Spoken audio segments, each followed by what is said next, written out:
Let us begin tonight with a leaked internal document from the Directorate of Immigration Services revealing a shocking trend by President William Ruto's administration to dish out Kenyan passports to foreign individuals for what can only be perceived as private and personal purposes. From a high-profile Zimbabwean entrepreneur to high-ranking figures from the Sudan rebel Rapid Support Forces, the list of questionable issuing of Kenyan passports is growing long.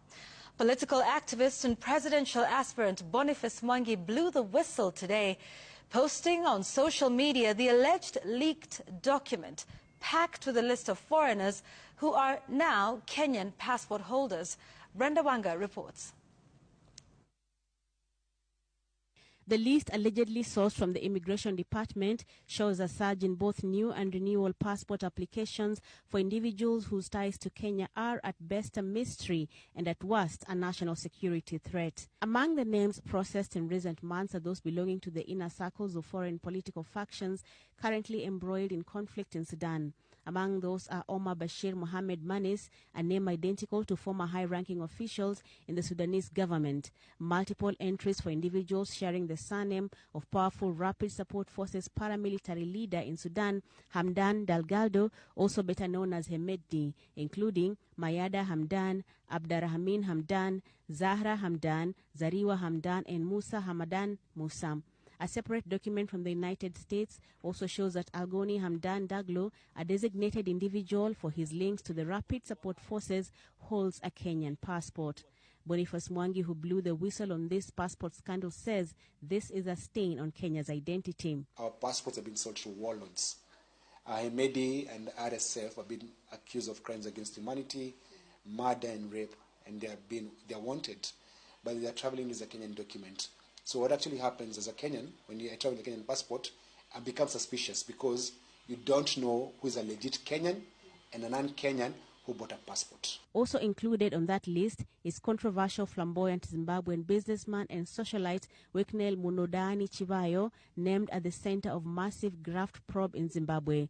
He is also a frequent visitor to Kenya, often seen posing for photos with the head of state.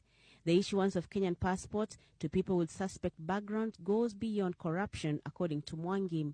So the Kenyan document is very sacrosanct. It's like our identity. Now, our government is selling our identity to foreigners for maybe the price of beans, or I don't know what's the reason why they're selling the passports to foreigners. According to Mwangi, these individuals were issued passports unprocedurally. To get a passport in Kenya, one must prove that they are citizens by birth by producing a national identity card and a birth certificate.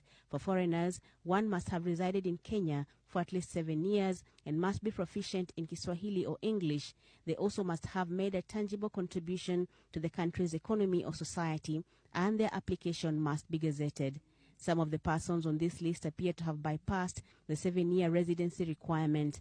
Mwangi now wants those passports revoked and those responsible for this breach be held accountable.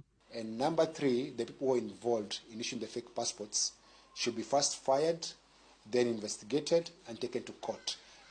So heads must roll, but rolling is not being fired enough. People must go to jail for selling Kenyan sovereignty. Former Chief Justice, in a post on his official X handle, also condemns the issuance of the passports to the Sudan leader, calling for the immediate revocation of the same. He states that Kenyan citizenship should not be extended at the convenience of power, as it amounts to a state's declaration that the bearer is one of us. Efforts to get a response from the Ministry of Interior on this matter did not yield results, as our inquiries went unanswered. Brenda Wanga, Citizen TV.